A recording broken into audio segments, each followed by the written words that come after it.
Hello, नमस्कार and welcome back to our channel.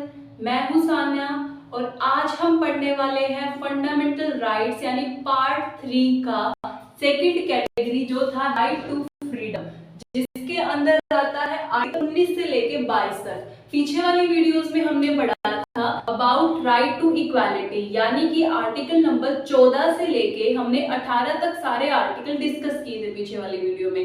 तो आज की लेक्चर में हम देखने वाले हैं कि राइट टू फ्रीडम यानी कि स्वतंत्रता का अधिकार क्या होता है। ठीक है, कौन से आर्टिकल में हमें स्वतंत्रता का अधिकार है, फ्रीडम का अधिकार है, वो है आर्टिकल नंबर 19 से लेकर 22 तक, यानी कि आर्टिकल नंबर 19 से लेकर 22 तक हम पढ़ेंगे अबाउट राइट टू फ्रीडम। ठीक है, जो राइट टू फ्रीडम है ये फंडामेंटल राइट्स का पार्ट है और हमारे मौलिक अधिकार है वो संविधान के अंदर पार्ट नंबर 3 में लिखे हुए हैं। ठीक है, ये सारी चीजें हम पीछे वाले लेक्चर में डिस्कस कर चुके हैं। चलिए अब हम देखते हैं, हमारी वीडियो शुरू करते हैं, लेक्चर शुरू करते हैं और देखते हैं आर्टिकल नंबर 19 क्या है। ठीक है, जो अनुच्छेद नंबर 19 है संविधान का, इसे हम बोलते हैं बैकबोन ऑफ द कॉन्स्टिट्यूशन, यानी कि इसके बिना आर्टिकल नंबर 19 के बिना संविधान का खड़ा रहना मुश्किल सा है। जैसे कि हमारी जो बैकबोन होती है, हमारी रीढ़ की हड्डी है, अगर वो काम ना करे तो हम ढंग से खड़े भी नहीं हो पाते। वैसे ही जो कॉन्स्टिट्यूशन है उसमें अगर आर्टिकल नंबर 19 ना होता ना तो संविधान का खड़ा रह पाना मुश्किल हो जाता। ठीक है, काफी दिक्कतों का सामना करना पड़ता। तो जो अनुच्छेद नंबर 19 है वो बैकबोन ऑफ द कॉन्स्टिट्यूशन है, यानी कि संविधान की रीढ़ की हड्डी है। और जो अनुच्छेद नंबर 19 है ये किसको मिलता है? ये ओनली सिटीजन्स, यानी कि जो भारत के निवासी है सिर्फ उन्हीं को मिलता है। ये नहीं है जो पहले हमने आर्टिकल्स पढ़े थे 14 से लेके 18 तक, उसमें कुछ आर्टिकल्स ये थे कि वो किसको मिलते हैं, वो नॉन सिटीजन्स को भी कुछ अधिकार उसमें मिलते हैं। लेकिन आर्टिकल नंबर जो 19 है वो केवल किसके लिए बनाया गया है? सिटीजन्स के लिए, यानी कि जो भारत के निवासी हैं उन्हीं के लिए ये आर्टिकल नंबर 19 है। आर्टिकल नंबर 19 में क्या होता है कि कुछ अधिकार के लिए हमें प्रोटेक्शन मिलती है, यानी कि कुछ ऐसे अधिकार है जो आर्टिकल नंबर 19 में लिखे गए हैं, अगर वो हमसे ले लिए जाए, छीन लिए जाए, तो हम कैसे आर्टिकल 19 के तहत प्रोटेक्शन ले सकते हैं। ठीक है, कैसे हम लड़ सकते हैं हमारे अधिकारों के लिए, वो आर्टिकल नंबर 19 में बताया हुआ है। तो आर्टिकल 19 जो होता है ना वो स्वतंत्रता के बारे में है, यानी कि expression, assemble, association, freely move, reside to settle, profession और प्रॉपर्टी, ये सारी चीजें हैं आर्टिकल नंबर 19 के अंदर। ठीक है, तो चलिए वन बाय वन हम इनको समझते हैं। आर्टिकल नंबर 19 बोलता क्या है?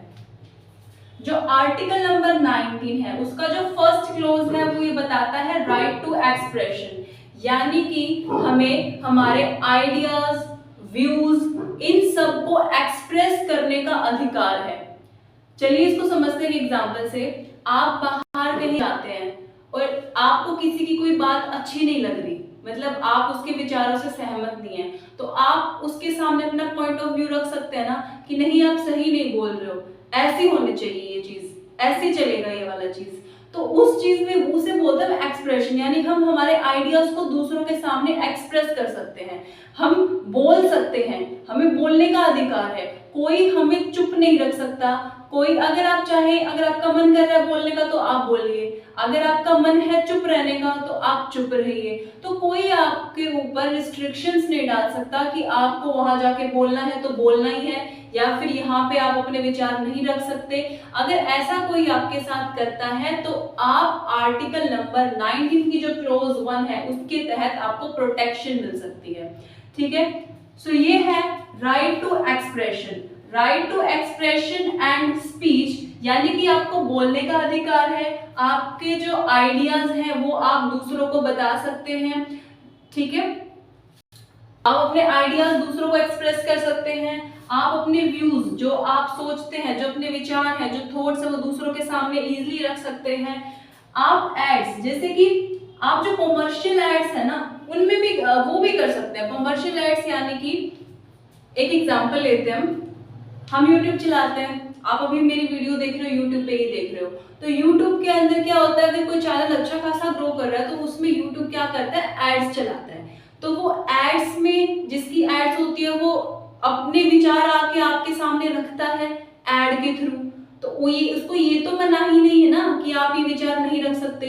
वो टेलीकास्ट भी कर सकता है चीजों को, जैसे मैं वीडियोस बना रही हूँ तो मैं आपके सामने मेरे विचार रख रही हूँ, आपको पढ़ा रही हूँ, तो ये सब किसके अकॉर्डिंग हो रहा है, ये सारी स्वतंत्रता, ये जो फ्रीडम है मुझे कौन से आर्टिकल के तहत है, ये आर्टिकल नंबर 19 की क्लॉज नंबर 1 के अकॉर्डिंग है। अब कोई मुझे ये तो नहीं कह सकता कि आप यूट्यूब पे नहीं पढ़ा सकते, नहीं कह सकता।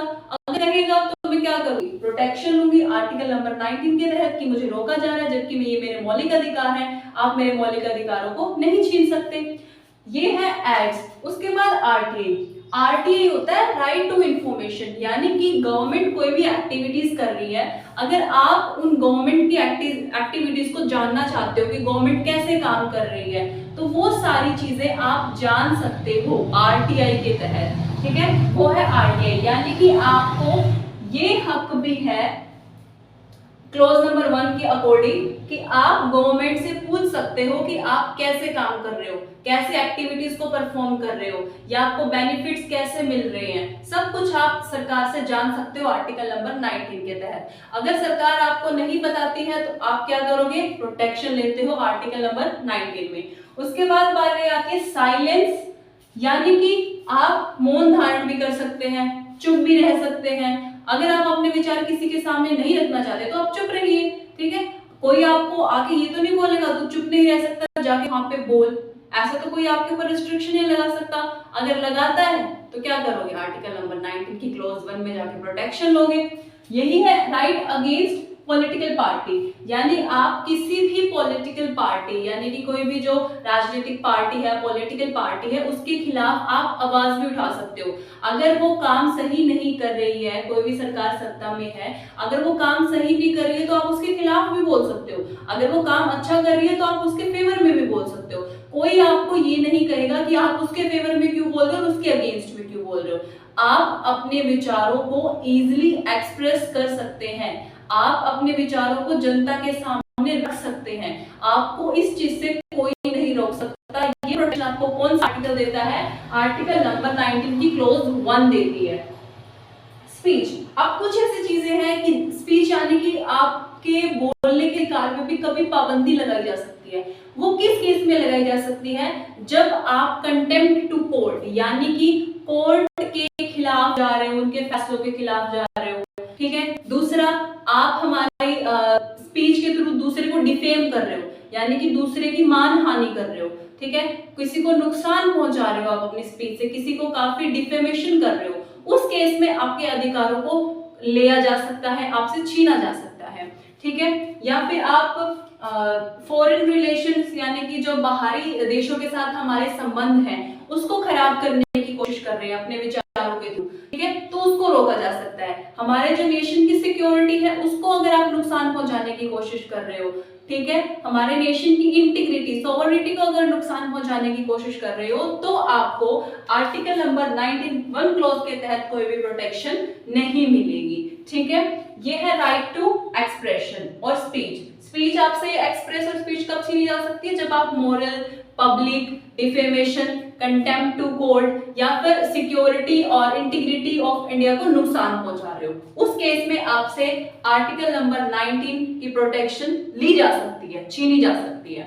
सेकंड पे चलते हैं, जो आर्टिकल नंबर 19 की क्लॉज 2 क्या बोलती है, असेंबल। असेंबल यानी कि आप कहीं पे भी इकट्ठा हो सकते हो। इकट्ठा होने का मतलब ये नहीं कि आप किसी की प्राइवेट प्रॉपर्टी में जाके इकट्ठा हो गए, जैसे मैं यहाँ इस क्लास में पढ़ा रही हूँ तो आप सारे लोग यहाँ पे आके इकट्ठे हो गए मेरे बिना परमिशन के, तो वो चीज नहीं। इसमें क्या लिखा है कि असेंबल हो सकते हो आप ओनली पब्लिक लैंड, जो पब्लिक लैंड है, जो सार्वजनिक लैंड है, वहां पे आप इकट्ठा हो सकते हो, ठीक है।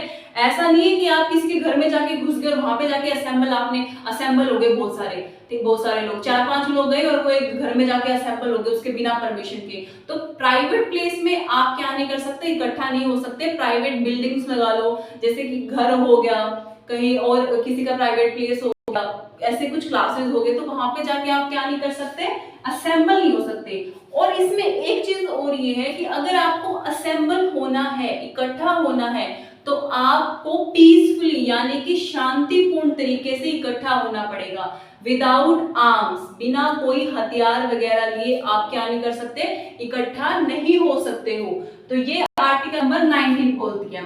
क्लोज टू क्या बोलती है कि आप असेंबल हो सकते हो ओनली पब्लिक लैंड, सिर्फ पब्लिक लैंड में जो सार्वजनिक जगह बनाई गई है। जैसे एग्जांपल के तौर पे देखते हैं हम इसको, कि जैसे कहीं जागरण हो रहा है, ठीक है, या कहीं पे कैंप वगैरह लगा है, तो क्या करते हैं सारे उन चीजों को देखने के लिए, जैसे जागरण में कोई जाता है तो वो क्या करता है, वहां पे जा सकता है, ठीक है, वहां पे इकट्ठा हो सकता है। एक पब्लिक लैंड पे ही एक जागरण का आयोजित किया जाता है, या फिर कोई कैंप वगैरह देखते हैं तो वो भी एक सार्वजनिक जगह यानी कि पब्लिक लैंड पे लगाया जाता है। उस कैंप में क्या करते हैं, सारे अपना फ्री चेकअप करवाने जाते हैं। और उसके अंदर क्या होता है, जब कैंप में आप चेकअप करवाने जाओगे तो क्या होता है, एक असेंबली इकट्ठी हो जाती है, एक भीड़ सी इकट्ठी हो जाती है, असेंबल हो जाते हैं बहुत सारे लोग। अगर आप वहां पे इकट्ठे होते हो, वो भी लाठी लेके या कुछ हथियार लेके, अगर आप वहां पे आप चले जाते हो तो आपके खिलाफ क्या होगी, कार्रवाई की जाएगी। फिर वो गवर्नमेंट देखेगी, वो पुलिस देखेगी कैसे आपको ट्रीट करना है, कैसे पेनल्टी देनी है। अगर आप वहां पे खड़े हो, वो भी पीसफुली, बिल्कुल शांतिपूर्ण तरीके से, और वहां पे जितने भी बेनिफिट्स है उनको आराम से आप ले रहे हो, आप कोई भी इधर उधर की गलत हरकतें नहीं कर रहे हो, तो आपको कोई नहीं रोक सकता वहां पे असेंबल होने पे, ठीक है। अगर उस टाइम आपको बोला जाता है कि आप यहाँ पे खड़े नहीं हो सकते, आप यहाँ पे असेंबल नहीं हो सकते, देन आप प्रोटेक्शन ले सकते हो आर्टिकल नंबर 19 के तहत, वो भी क्लॉज नंबर 2 में, ठीक है।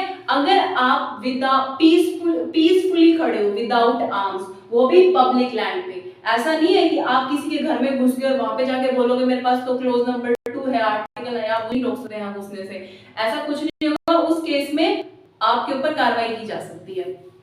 अब चलते हैं हम जो क्लॉज नंबर 3 है उस पे, वो बोलती है एसोसिएशन।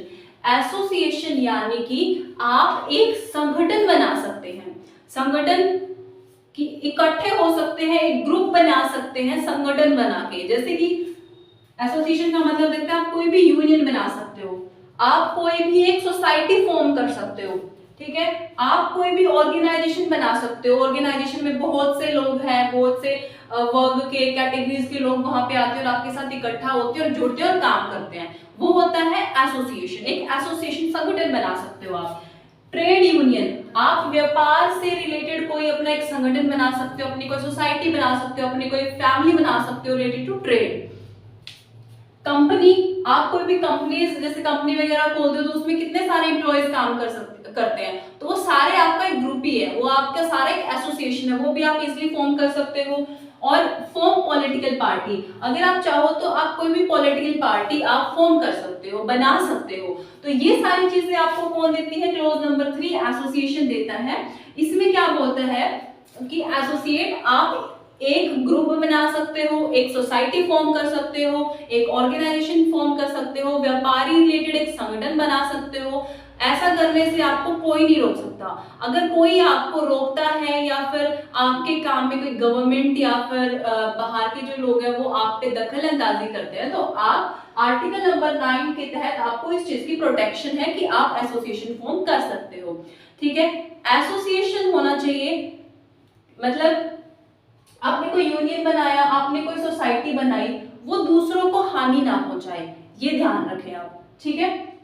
आपने कोई ऑर्गेनाइजेशन, बिजनेस से रिलेटेड ट्रेड खोल लिया, कोई कंपनी खोल ली, ये सारी चीजें किसमें है, एसोसिएशन में। चलिए आर्टिकल नंबर 19 की नेक्स्ट क्लॉज क्या बोलती है कि फ्रीली मूव, आप कहीं पे भी फ्रीली मूव कर सकते हैं with in the country, through out the country, आप कहीं भी फ्रीली मूव कर सकते हो, वो भी इंटरनल, लेकिन आप मूवमेंट एक्सटर्नल नहीं कर सकते। इंटरनल यानी कि आप देश के अंदर कोई भी स्टेट में जा सकते हो, कोई भी जगह पे आप घूम सकते हो, एज अ टूरिस्ट की जगह आप कोई भी एक स्टेट से दूसरे स्टेट में जा सकते हो। लेकिन जब आप एक देश से दूसरे देश में जाओगे तब ये आर्टिकल एप्लीकेबल नहीं है, ठीक है। यानी कि आप फ्रीली मूव कर सकते हो through out the country, not outside the country. उसके बाद इसमें कुछ रिस्ट्रिक्शन है कि जब कोई भी पब्लिक हेल्थ या ट्राइबल एरियाज होते हैं वहां पे आप नहीं जा सकते, क्योंकि उनके जो कल्चर्स होते हैं वो सब कुछ ट्रेडिशन होते हैं, वो हमसे थोड़ा सा अलग होते हैं, जो बंजारे वगैरह होते हैं, तो उनके जो ट्रेडिशन अलग होते हैं, तो उनके और हमारे ट्रेडिशन आपस में मैच नहीं कर पाते, तो काफी दिक्कतें का सामना करना पड़ता है। इसीलिए ट्राइबल एरियाज के अंदर जो रिस्ट्रिक्शन लगाई हुई है कि वहां पे आउटसाइडर अलाउ नहीं होंगे, ये रिस्ट्रिक्शन है। अगर आप ट्राइबल एरिया में जाके बोलते हो कि मेरे को तो आर्टिकल नंबर 19 के तहत ये है कि मैं फ्रीली मूव कर सकता हूँ, तो अगर ट्राइबल एरियाज में जाते हो तो वहां पे आप प्रोटेक्शन नहीं ले सकते आर्टिकल नंबर 19 की क्लॉज के through in a freely move. Public health में भी आपके ऊपर रेस्ट्रिक्शन लगाई जा सकती है। पब्लिक हेल्थ यानी चलिए इसको एग्जांपल से समझते हैं। जैसे कि जब कोरोना का टाइम आया था, कोरोना के टाइम में क्या हुआ था कि हमें एक जगह से दूसरी जगह पे जाने की, यानी एक स्टेट से दूसरे स्टेट में जाने की मनाही थी। स्टेट तो छोड़ो, हमें एक विलेज से दूसरे विलेज के अंदर एंटर करते थे ना, तो भी हम पे क्या होता था, लाठी चार्ज कर दी जाती थी या कुछ और टीयर गैसेस वगैरह डाल दी जाती थी। तो ऐसा क्यों होता था? ऐसा इसीलिए होता था क्योंकि वो पब्लिक हेल्थ का मैटर था। पब्लिक हेल्थ यानी कि पब्लिक हेल्थ का मतलब हुआ कि कोरोना में जो वायरस था वो एक से दूसरे में जा रहा था, फिजिकल कांटेक्ट से जा रहा था। वायरस कहीं पे भी इकट्ठा हो गया, वहीं से वो वायरस फैलना शुरू हो गया। तो इसीलिए पब्लिक हेल्थ को ध्यान में रखते हुए हमने क्या किया, इस फ्रीली मूव वाले क्लोज को क्या कर दिया, कुछ टाइम के लिए रिस्ट्रिक्ट कर दिया कि आप फ्रीली मूव नहीं कर सकते। उस केस में आप जाके ये नहीं कह सकते कि ये मेरा फंडामेंटल राइट है, आप मुझको दो।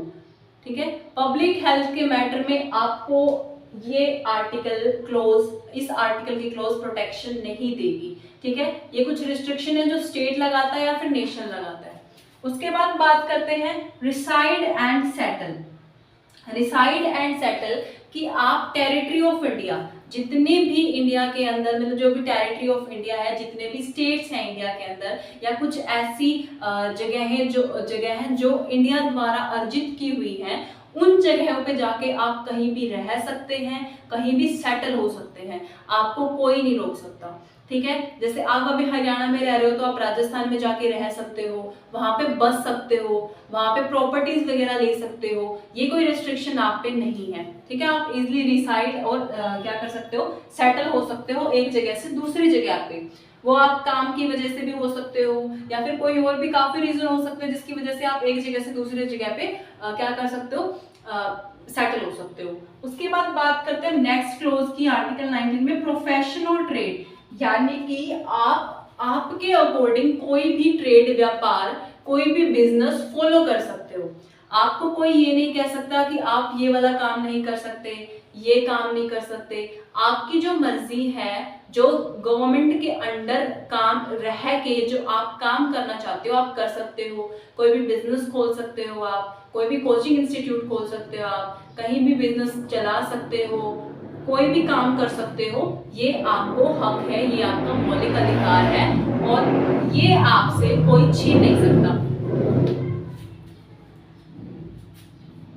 आप कोई भी व्यापार कर सकते हो, लेकिन एक्सक्लूड है trafficking of women, child, drugs, regulate through the licensing. इसमें ये बोल रहा है कि कुछ ऐसे बिजनेस हैं, जैसे कि कोई क्या करते हैं, विमेन्स की तस्करी करता है, विमेन की तस्करी कर दिया, चाइल्ड को बेचना शुरू कर देता है, ड्रग्स की ड्रग्स वगैरह को सेल करना शुरू कर देता है, या फिर इलीगल काम करता है। उस केस में ये आर्टिकल आपको प्रोटेक्शन प्रोवाइड नहीं करेगा। ठीक है, लेकिन आपके साथ एक चीज की जा सकती है, जैसे कोई भी किसी भी बिजनेस को लाइसेंस के थ्रू रेगुलेट किया जा सकता है। यानी कि आपको, अगर आप कोई भी बिजनेस अपना ओपन कर रहे हो तो उसके लिए आपको एक लाइसेंस लगेगा। अगर आपके पास वो लाइसेंस है, जैसे कि आप लगा लो विपिन्स का आपने कोई बिजनेस किया है, तो विपिन्स का बिजनेस अगर आप विदाउट लाइसेंस कर रहे हो तो वो क्या होगा, इलीगल साबित हो जाएगा। उसके लिए फिर आपको सजा भी जो निर्धारित है हमारे कॉन्स्टिट्यूशन में उसके अकॉर्डिंग दी जाएगी। अगर आपके पास लाइसेंस है, आपने अपना सारा ब्यौरा सरकार को दे रखा है कि ऐसे ऐसी चीजें हैं, ऐसे पैसे आ रहे हैं, ऐसे मैं काम कर रहा हूँ, ऐसे वेपन्स का बिजनेस चल रहा है, तो उस केस में कोई आप पे कोई रिस्ट्रिक्शन नहीं लगा सकता। अगर लगाता है तो आप आर्टिकल नंबर 19 के थ्रू प्रोटेक्शन लेने के हकदार बनते हैं।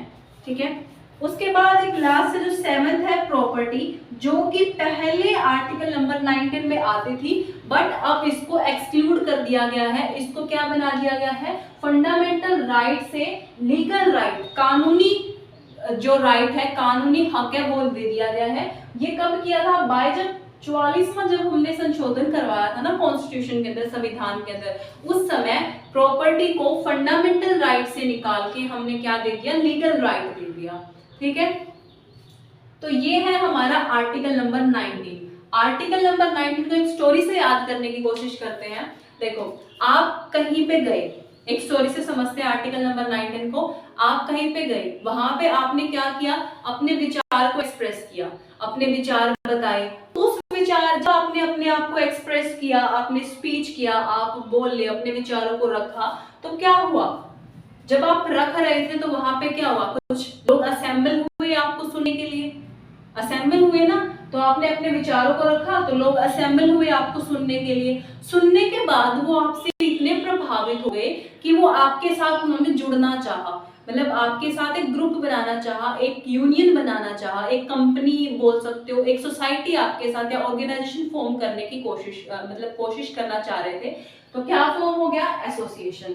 यानी कि आपने अपने विचार रखे, असेंबल लोगों के सामने जो असेंबल हुए थे, और उन्होंने आपसे प्रभावित होकर क्या बना लिया, एसोसिएशन बना लिया।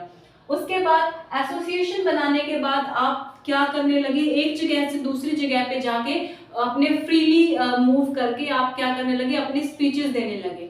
आपने भाषण दिए, इधर आपने स्पीच दी, वहां से इधर स्पीच दी, तो आप ऐसे जगह जगह गए।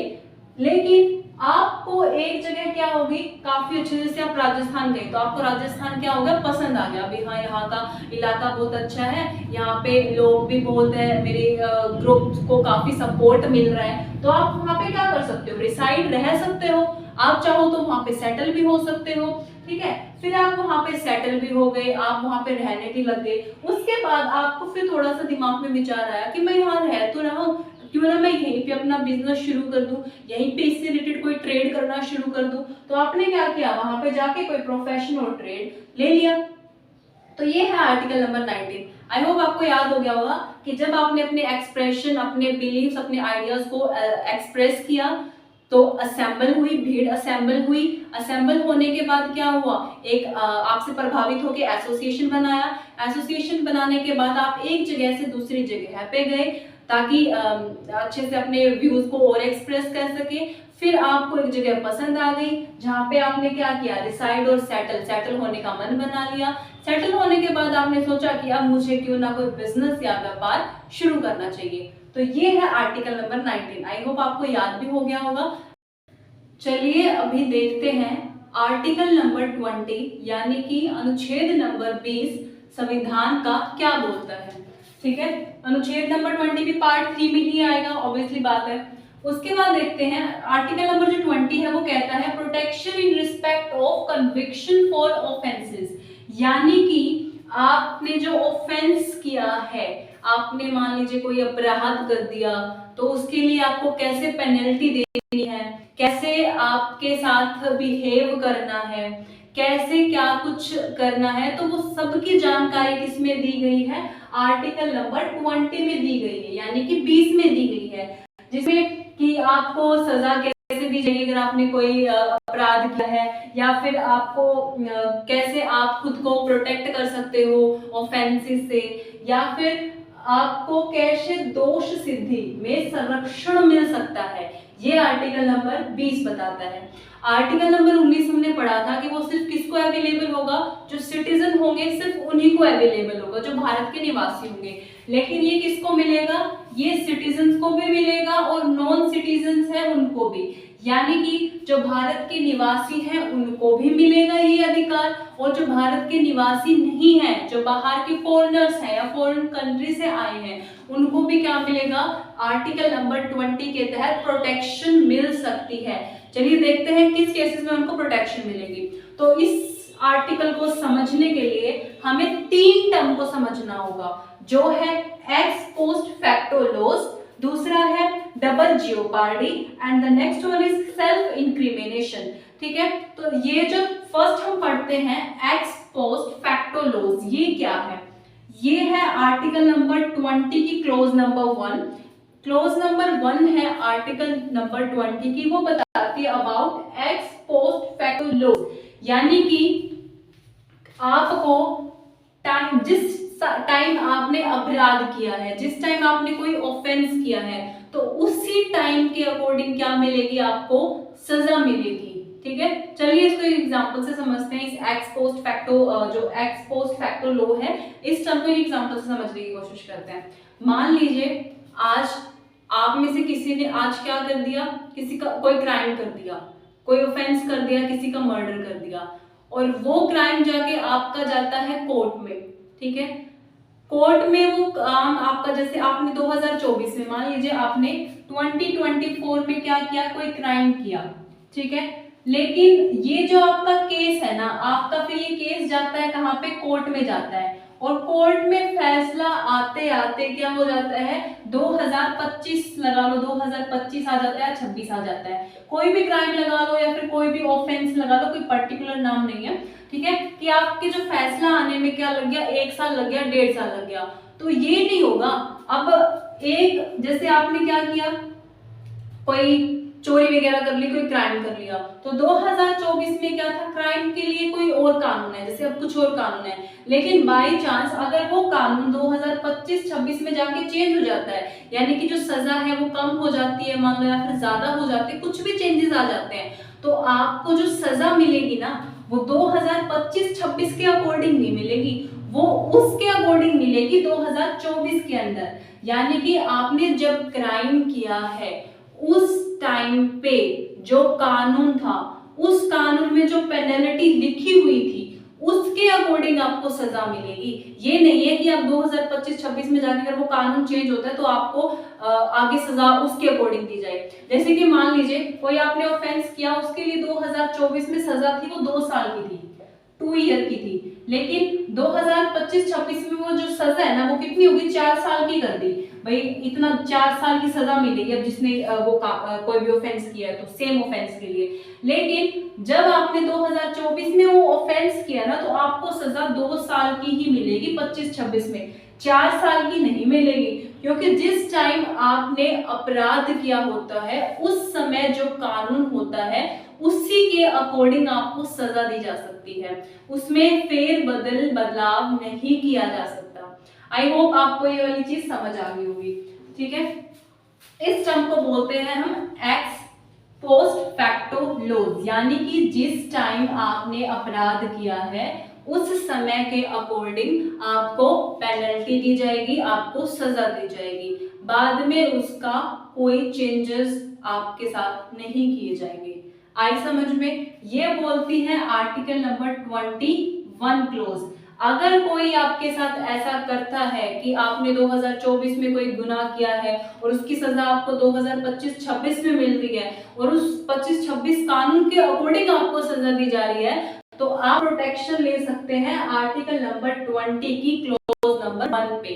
ठीक है, किसके according? Ex post facto laws के अकॉर्डिंग। अभी समझते हैं आर्टिकल नंबर 20 के अंदर दूसरी टर्म क्या है, यानी कि आर्टिकल नंबर 20 की जो क्लोज नंबर 2 है वो क्या बताती है, about double jeopardy. Double jeopardy का मतलब है कि आपको एक अपराध की एक ही सजा मिलेगी। ठीक है, आपको एक अपराध की क्या मिलेगी, एक ही सजा मिलेगी, बार बार उसी अपराध के लिए आपको सजा नहीं दी जा सकती। इसको समझते हैं एग्जाम्पल से। जैसे मान लीजिए आपने अभी 2024 में चोरी करी है। ठीक है, आपने चोरी कर ली आज के टाइम, आज आपने, इसको एग्जाम्पल से समझते हैं, मान लीजिए आपने आज चोरी कर दी।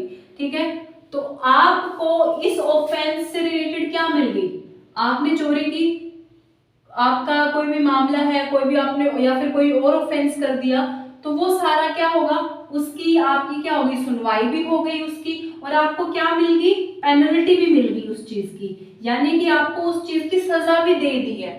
आपने आज के टाइम पे चोरी की, उसकी सुनवाई भी होगी कोर्ट के पास जाके, कोई ऑफेंस किया उसकी भी सुनवाई होगी और आपको पेनल्टी भी मिल गई, यानी कि आपने उसकी सजा भी ले ली, भुगत भी ली। फिर आप आगे जाके आपको इसी सेम चोरी के लिए क्या नहीं कर सकता, कोई दोबारा सजा नहीं दे सकता। यानी कि आपने एक गुनाह किया है तो एक गुनाह के लिए एक ही सजा मिलेगी, एक गुनाह के लिए आपको बार बार सजा नहीं दी जा सकती, ठीक है। अगर आपने 2024 में चोरी की लेकिन आपने 2025 में फिर से कर ली, 25 में आपने फिर से चोरी कर ली, तो आपको सजा मिलेगी इस 2025 वाले ऑफेंस के लिए, ना कि इसके लिए, ठीक है। यानी कि आपने एक गुनाह किया है तो उसकी सजा आपको एक बार ही मिलेगी, दोबारा उस चीज की सजा आपको नहीं मिलेगी, ठीक है। एक ऑफेंस किया, अगर आपने दोबारा से कोई ऑफेंस कर दिया, दोबारा कोई क्राइम कर दिया, तो उसकी सजा तो आपको भुगतनी पड़ेगी। उस टाइम आप ये नहीं कह सकते कि मेरे को आर्टिकल नंबर 20 क्लोज टू के अंदर जो डबल जियो पार्ट है उसके थ्रू प्रोटेक्शन है, वो प्रोटेक्शन है। ये प्रोटेक्शन सिर्फ आपको एक गुनाह के लिए है, यानी कि आपने एक गुनाह की, आपको एक ही सजा मिलेगी। अगर आप बाद में दूसरा गुनाह कर देते हो, कुछ और कर देते हो, बाद में सजा लेने के बाद आपने तो कुछ और कांड कर दिया, फिर आपने कोई और ऑफेंस कर दिया, तो उसके लिए तो आपको सजा दोबारा से मिलेगी ही मिलेगी। ऐसा नहीं, आप ये नहीं कह सकते कि मुझे उस साल 2024 में सजा मिल गई थी तो मैं आगे कितनी बारी चोरी करूँ, आप मुझे सजा नहीं दोगे, ठीक है। ये कोई इसमें नहीं लिखा हुआ आर्टिकल नंबर 20 की 2 क्लोज के अंदर। आई होप आपको समझ में आया होगा कि आपने एक गुनाह किया, उसका क्या हो गया, सुनवाई भी हो गई कोर्ट में, जजेस के थ्रू आपको क्या मिल गई, सुप्रीम कोर्ट या हाई कोर्ट या कोई भी छोटी मोटी कोर्ट्स लगा लो, सब court, district court, tribal court, उसके अकॉर्डिंग आपको क्या मिल गई, सजा भी मिल गई उस ऑफेंस के लिए। उसके बाद अगर आप दोबारा से कोई और काम करते हो, किडनैपिंग करते हो, चोरी करते हो, कोई ऑफेंस करते हो, तो आपको उसके लिए सजा मिलेगी, ये नहीं है कि आप नहीं कर सकते। आई होप आपको डबल जो पार्टी का केस समझ में आया होगा। अभी थर्ड देखते हैं, सेल्फ इंक्रिमिनेशन। सेल्फ इंक्रिमिनेशन आता है 20 नंबर आर्टिकल की क्लोज नंबर 3 में। इसका मतलब ये होता है कि कोई भी आपको फोर्स नहीं कर सकता कि आप खुद के खिलाफ ही विटनेस बने, खुद के खिलाफ ही क्या दे, गवाही दे, ये आपको कोई फोर्स नहीं कर सकता। जैसे कि ये भी एक एग्जांपल से समझते हैं। आपने क्या किया, आपने कोई क्राइम कर दिया, ठीक है, फिर आपको क्या करती है पुलिस, आपको लेके जाती है रिमांड पे। मान लो आपने कोई क्राइम वगैरह कर दिया, पुलिस आपसे बुलवाने के लिए आपको रिमांड पे लेती है, ठीक है। उस टाइम पुलिस आपसे क्वेश्चन करती है क्या तुमने ये किया है, क्या तुमने ये किया है, तो पुलिस आप पे ये दबाव नहीं बना सकती, ये फोर्स नहीं कर सकती कि आप अपने ही विरुद्ध गवाही दो, ऐसी गवाही जो आपको आगे जाके हार्म करती है, आपके खिलाफ में फैसला सुनाती है, उस चीज के लिए क्या नहीं कर सकती, पुलिस आपको हार्म नहीं कर सकती। अगर मान लो बाय चांस पुलिस आपको हार्म करती भी है, तो आप क्या हो, पुलिस के सामने कबूल कर लो भी हाँ मैंने चोरी करी है, हाँ मैंने क्राइम किया है, लेकिन वो क्राइम जब तक कोर्ट में साबित नहीं हो जाता ना कि तुमने ये चीज किया है, ये ऑफेंस तुमने की है, तब तक आप क्या हो, आपको कोई सजा नहीं देगी, कोई भी आपको सजा नहीं देगा, तब तक आप बिल्कुल फ्री हो, ठीक है। आप पे कोई भी केस नहीं कर सकता, कोई भी आप पे ऑफेंस का चार्ज नहीं लगा सकता, कोई आपको पेनल्टी नहीं दे सकता, सजा नहीं दे सकता, जब तक कोई भी चीज कोर्ट में साबित ना हो।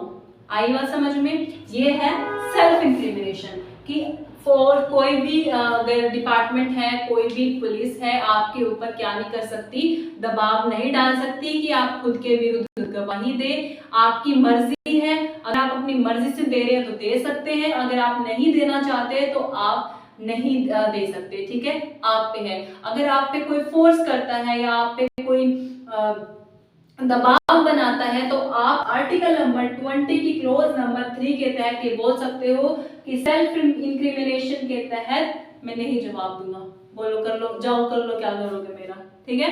जब तक कोई भी चीज कोर्ट में साबित नहीं होती, आपको बिल्कुल क्या नहीं मिलेगी, कोई पेनल्टी नहीं मिलेगी, कोई चीज आपके साथ नहीं की जाएगी।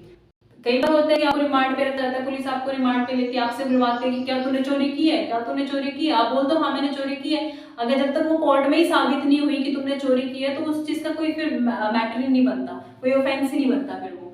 ठीक है, ये है सेल्फ इंक्रिमिनेशन। जैसे कि इसको एक एग्जांपल से और समझते हैं कि जब आपको पुलिस के अंडर आपसे पूछताछ की जाती है, आपसे कोई गुनाह हो रहा है आपने देखा होता है, या फिर जैसे कोई चोरी वगैरह हुई आपने देख लिया उस चोरी को होते हुए, तो पुलिस आपसे पूछताछ करती है। पूछताछ के टाइम वो आप पे सारा ब्लेम डालने की कोशिश कर रही होती है, आपसे वो कुछ क्वेश्चनिंग करती है। तो वो क्वेश्चन का अगर आप जवाब नहीं देना चाहते या फिर आपको लग रहा है कि मुझे ये इसका आंसर मुझे आगे जाके हार्म करेगा, तो आप उसका जवाब मत दीजिए, सीधी सी बात है। आपको कोई फोर्स नहीं कर सकता, अगर फोर्स करता है तो आपको प्रोटेक्शन है क्लॉज नंबर 3 के अकॉर्डिंग 20 नंबर आर्टिकल में। ठीक है, ये है आर्टिकल नंबर 20। आई होप आपको इस अच्छे से एग्जांपल से समझ में आया होगा। ठीक है, कि आपको प्रोटेक्शन है ऑफेंस से रिलेटेड जब एक्स पोस्ट फैक्टो लॉज, यानी कि आपको समय जो टाइम जो अपराध किया है उस टाइम जो कानून चल रहा है उसी के अकॉर्डिंग आपको सजा मिलेगी। दूसरा, एक अपराध की आपको एक ही सजा मिलेगी, बार बार उसी सेम अपराध के लिए आपको बारी बारी सजा नहीं दी जाएगी। उसके बाद सेल्फ इंक्रिमिनेशन, यानी कि कोई भी आपको कोई भी बंदा, कोई भी पुलिस या फिर कोई भी ऐसी अथॉरिटी है जो गवर्नमेंट के थ्रू रन कराई जाती है या फिर अदर, वो आपको अगर फोर्स करे कि आप खुद के विरुद्ध गवाही दो तो आपकी मर्जी है, आप दो तो दो वरना ना दो, इट्स योर चॉइस। ठीक है, अगर वो आपको हार्म कर रही है तो आप मत दो। ठीक है, जब तक कोर्ट में कोई चीज साबित नहीं होती आप उस ऑफेंस को मतलब नहीं कह सकते कि आपके खिलाफ आप उसकी पेनल्टी लोगे, वो पेनल्टी आपको नहीं मिल सकती जब तक आपके खिलाफ वो साबित नहीं हो जाता। अगर साबित हो जाता है तो आपको उसकी सजा भी भुगतनी पड़ेगी और जितने भी ऑफेंसेस है वो मानने भी पड़ेंगे। ये है आर्टिकल नंबर 20। अभी चलते हैं हम आर्टिकल नंबर 21। आर्टिकल नंबर 21 क्या कहता है चलिए समझिए। नंबर 21 भी क्या है, बोथ सिटीजन और नॉन सिटीजन दोनों को क्या है अवेलेबल है, दोनों को मिलेगा। ये जो अनुच्छेद नंबर 21 है ये मेनली इंस्पायर्ड है, जो आर्टिकल नंबर 21 है ये इंस्पायर्ड है बाय यूएसए। यूएसए से इंस्पायर्ड है, यूएसए वर्क करता है ड्यू प्रोसेस के ऊपर। किससे इंस्पायर्ड है? Due process. यूएसए से इंस्पायर्ड है और ये ड्यू प्रोसेस पे काम करता है। तो ड्यू प्रोसेस को समझने से पहले हम समझते हैं आर्टिकल नंबर 21 है क्या। आर्टिकल नंबर 21 में जो बात की गई है वो बात की गई है अबाउट लाइफ, यानी कि आपके जीवन के बारे में, प्लस आपकी जो पर्सनल लिबर्टी है, आपके जो पर्सनल मैटर्स है उनको उनसे रिलेटेड जो आज़ादी है, उनसे रिलेटेड जो अधिकार है, उनसे संबंधित बातें किसमें की गई है? आर्टिकल नंबर 21 में की गई है।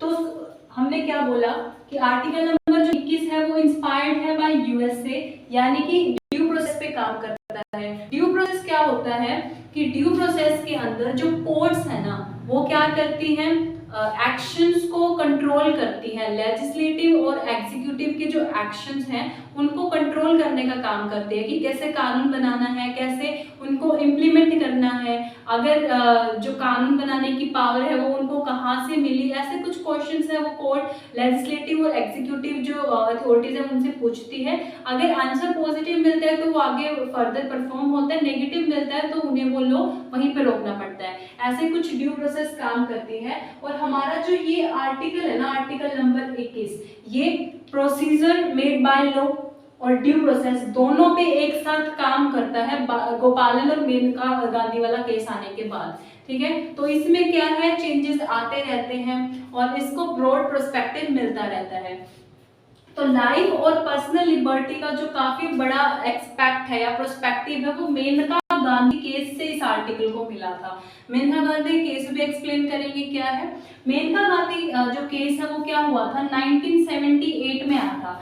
इसमें क्या हुआ था, जो मेनका गांधी है इनका पासपोर्ट क्या कर लिया था, सरकार ने जब्त कर लिया था, अपने पास ले लिया था और ये जाना चाहती थी बाहर, यानी कि फॉरेन कंट्री में जाना चाहती थी, तो उनको जाने नहीं दिया गया। इनके पासपोर्ट को क्या कर लिया गया, जब्त कर लिया गया। उस टाइम पे मेनका गांधी कोर्ट में जाती है और आर्टिकल 21 के तहत क्या मांगती है, प्रोटेक्शन मांगती है, वो भी पर्सनल लिबर्टी की। इसीलिए जो पर्सनल जो सुप्रीम कोर्ट है वो कहते हैं कि पर्सनल लिबर्टी का जो ओवरऑल पर्सपेक्टिव है ना वो बहुत बड़ा है। तो इसके बाद क्या मिलता है कि जो पर्सनल लिबर्टी है यानी कि आर्टिकल नंबर 21 है, इसको एक ब्रॉड प्रोस्पेक्टिव मिल जाता है, ठीक है, मेनका गांधी केस आने के बाद। इससे सबसे पहले समझते हैं कि प्रोटेक्शन ऑफ लाइफ क्या है। लाइफ यानी कि आप अपने जीवन को कैसे जीना चाहते हैं, कैसे आपको जीवन जीने में प्रोटेक्शन मिल सकती है, क्या क्या लाइफ के अंदर आपको चीजें मिलती हैं, वो सारे अधिकार आर्टिकल नंबर 21 में बताए गए हैं। जैसे फर्स्ट देखते हैं राइट टू इन्वायरमेंट, कि आपको अच्छा इन्वायरमेंट पाने का अधिकार है। अगर आपको अच्छा इन्वायरमेंट नहीं मिलता है तो आप गवर्नमेंट से जाकर सिफारिश कर सकते हैं, भाई आपने कैसे काम किया।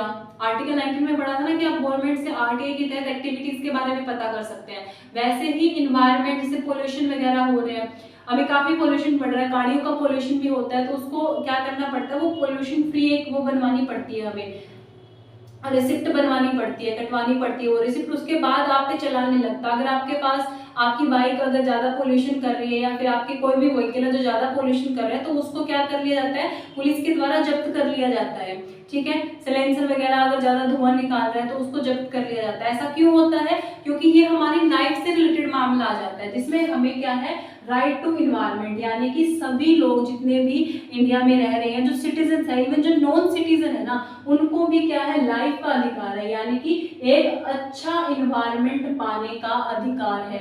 अच्छी शिक्षा, राइट टू एजुकेशन, अच्छी शिक्षा पाने का अधिकार भी है। इसीलिए क्या करती है गवर्नमेंट, फ्री ऑफ कॉस्ट भी क्या करती है, एजुकेशन प्रोवाइड करती है बच्चों को। मेनली 6 to 14 तक के जो बच्चे होते हैं उनको फ्री ऑफ एजुकेशन भी प्रोवाइड करती है, जो हम आगे पढ़ेंगे। ये सारी किसमें है, आर्टिकल नंबर 21 में। यानी कि शुद्ध पर्यावरण पाने का अधिकार है आपको, अगर नहीं मिलता है तो आप प्रोटेक्शन ले सकते हैं आर्टिकल नंबर 21 के तहत। राइट टू एजुकेशन है, आपको शिक्षा पाने का अधिकार है, अगर नहीं दे रही है गवर्नमेंट तो आप आर्टिकल नंबर 21 उनके खिलाफ बोल सकते हैं, आपको प्रोटेक्शन है। उसके बाद राइट टू हेल्थ, यानी आपको अच्छा स्वास्थ्य पाने का अधिकार भी है। आपका स्वास्थ्य अच्छा होगा तभी तो आपका जीवन शैली अच्छी होगी, तो अच्छा स्वास्थ्य पाने का भी एक क्या है, राइट है, वो आपको आर्टिकल नंबर 21 देता है। अच्छा स्वास्थ्य को हम एक्सप्लेन करेंगे भी कोरोना के एग्जांपल से। कोरोना का एग्जांपल हम इसलिए ले रहे हैं क्योंकि काफी रिसेंट में चीजें हुई हैं और आपको इजीली समझने में काफी ज्यादा इजी वे में आपको समझ आ जाएगा। हेल्थ का मतलब है कि जब कोरोना आया था, कितना वायरस फैल रहा था उस टाइम, तो काफी टाइम बाद जब वैक्सीन का निर्माण हुआ उसमें काफी खर्च लगा गवर्नमेंट का। तो जो इंजेक्शन लग रहे थे, बच्चों को लग रहे थे, बड़ों को लग रहे थे, पावर बूस्टर्स लग रहे थे, वो गवर्नमेंट हॉस्पिटल में फ्री ऑफ कॉस्ट लग रहे थे, ठीक है। क्यों फ्री ऑफ कॉस्ट क्यों लग रहे थे, सरकार हमसे पैसा क्यों नहीं ले रही थी, क्योंकि हमें राइट टू हेल्थ है।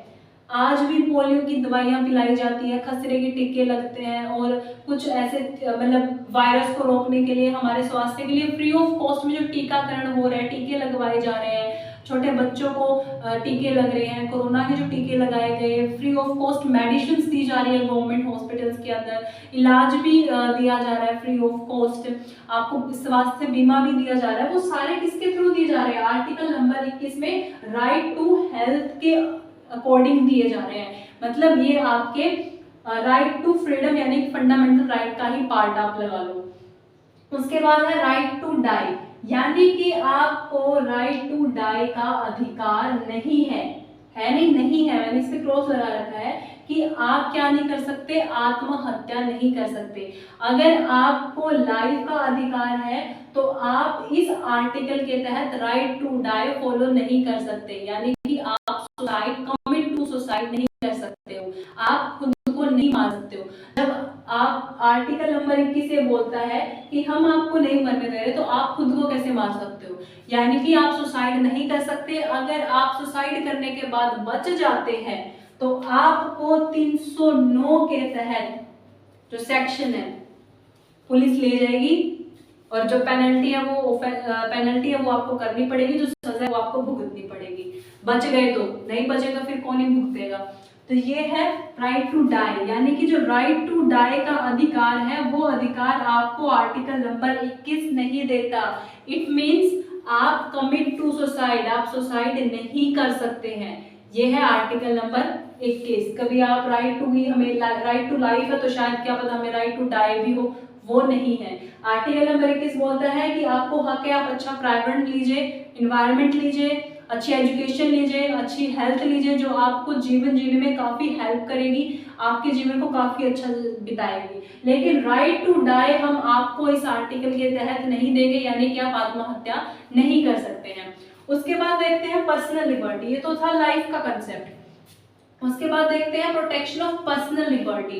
पर्सनल लिबर्टी का मतलब ये हो गया कि आप अपने पर्सनल जो भी मैटर्स है उनको प्राइवेट रख सकते हैं।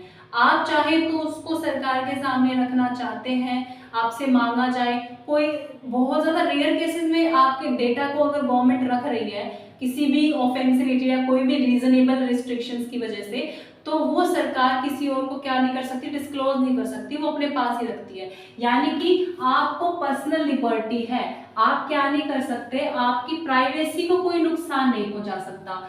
आप चाहो तो अपने जो प्राइवेट मैटर्स हैं वो दूसरों को डिस्क्लोज कर सकते हो, अगर नहीं चाहते तो आप नहीं कर सकते। यानी कि कुछ आपके प्राइवेसी मैटर्स होते हैं, प्राइवेट मैटर्स होते हैं जो आप एक्सप्रेस नहीं करना चाहते दूसरे लोगों को, तो आपको आज़ादी है कि आपकी मर्जी है, आप नहीं करना चाहते तो आप मत कीजिए, ठीक है। उसके बाद बात करते हैं पर्सनल लिबर्टी में एलोन। आप चाहे तो अकेला रह सकते हैं, कोई आपको ये नहीं कह सकता कि आप अकेले क्यों रह रहे हो, ठीक है, आप ग्रुप में रहो, आपकी मर्जी है, आप जैसे अपनी लाइफ को जीना चाहते हैं, अकेले रह के जीना चाहते हैं, एक साथ रह के जीना चाहते हैं, अपने पर्सनल मैटर्स अपने तक ही सीमित रखना चाहते हैं, दूसरों को बताना चाहते हैं, ये आपके पर्सनल मैटर्स को भी क्या करता है, प्रोटेक्शन प्रोवाइड करता है। अगर आपकी प्राइवेसी में कोई दखल अंदाजी कर रहा है या आपके प्राइवेट मैटर्स को कोई पब्लिक कर रहा है, तो आपको आर्टिकल नंबर 21 के तहत प्रोटेक्शन है कि आप उसके खिलाफ कार्रवाई कर सकते हैं, उसको क्या कर सकते हैं, सजा दिलवा सकते हैं और अपने जितने भी मैटर्स हैं उनको सिक्योर कर सकते हैं, ठीक है। ये है, आप चाहे तो एलोन रहना चाहे तो एलोन रह सकते हैं, आप चाहे तो फॉरेन कंट्रीज में जा सकते हैं, अपने पर्सनल मैटर्स वहां पे भी अपनी पर्सनल लिबर्टी है, अपने आप जैसे चाहे वैसे जी सकते हैं, ठीक है। तो अगर आप फॉरेन कंट्रीज में जाना चाहें तो आप जा सकते हैं, गवर्नमेंट आपको नहीं रोकेगी, आपको वीजा के थ्रू परमिशन लेके देश से आप जा सकते हो, ठीक है। ये है पर्सनल लिबर्टी।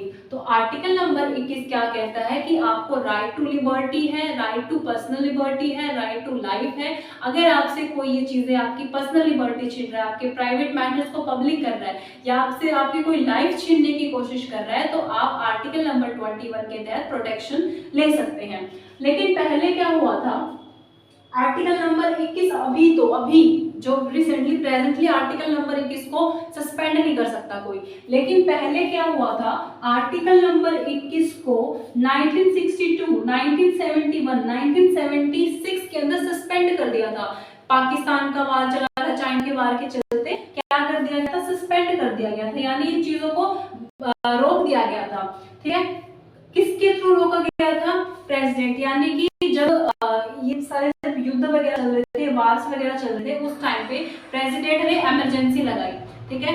इमरजेंसी लगा के आर्टिकल नंबर 359 के तहत प्रेसिडेंट इमरजेंसी लगा सकता है, उन्होंने इमरजेंसी लगाई और इस आर्टिकल को सस्पेंड कर दिया। लेकिन जब 44 अमेंडमेंट एक्ट आया ना, 44वां संशोधन जब संविधान में किया गया, उस समय बोला गया कि हम इस आर्टिकल को, कोई भी इमरजेंसी लगाओ, हम इस आर्टिकल को क्या नहीं कर सकते, सस्पेंड नहीं कर सकते, यानी कि आप इस आर्टिकल को नहीं रोक सकते।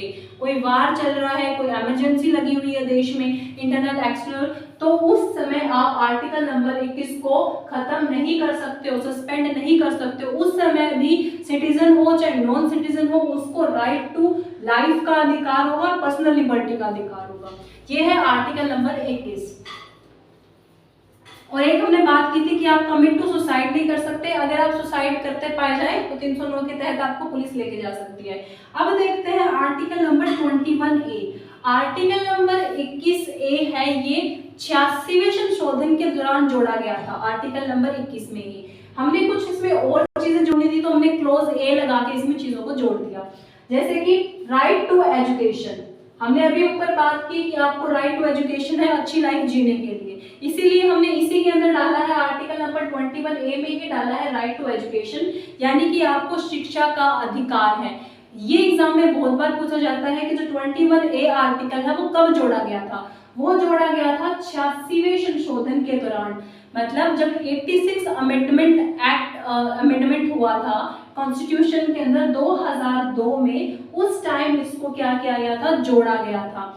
उससे पहले क्या था, ये अमेंडमेंट से पहले किसमें आता था, आर्टिकल नंबर 45 में आता था राइट टू एजुकेशन, इसमें नहीं आता था 21 में। 21 में ए में कब आया, जब 86 अमेंडमेंट हुआ 2002 के अंदर। उससे पहले पार्ट 4 में आता था आर्टिकल नंबर 45 में। अब ये आता है पार्ट नंबर 3 फंडामेंटल राइट्स में आता है संशोधन के बाद।